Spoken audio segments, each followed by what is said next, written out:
We're very happy. Alam mo kasi, sa totoo lang, pag INC yan nag-rally, wala akong kakaba-kaba.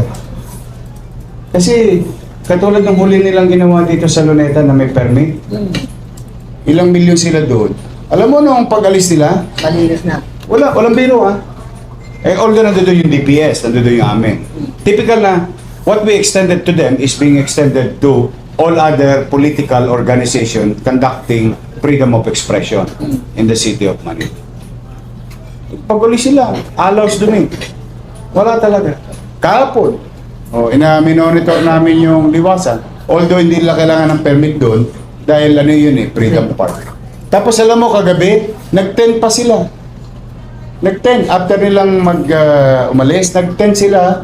They stayed overnight. Because I think may programa pa sila. So, pero okay naman. Maayos naman. Medyo, ano lang kami, traffic. And that's part of Manila eh.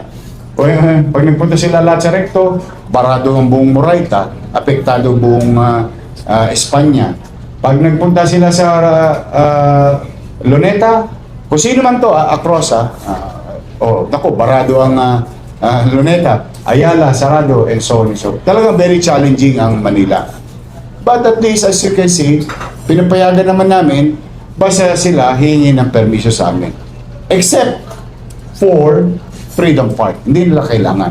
Pero still, we have to police them not to go as much as we can na makakapamerwisyo na tayong kapwa. Okay. So far kahapon, maayos yung mga kapatid natin sa iglesia. Okay. Dito sa Maynila. I cannot speak on other areas, but as far as with regard to your question, matitino yung mga kapatid natin dito na nagpunta sa Maynila. And some of them are not from Manila. They traveled all the way. Mapayapa sila kahapon doon sila sa Freedom Park. Okay naman.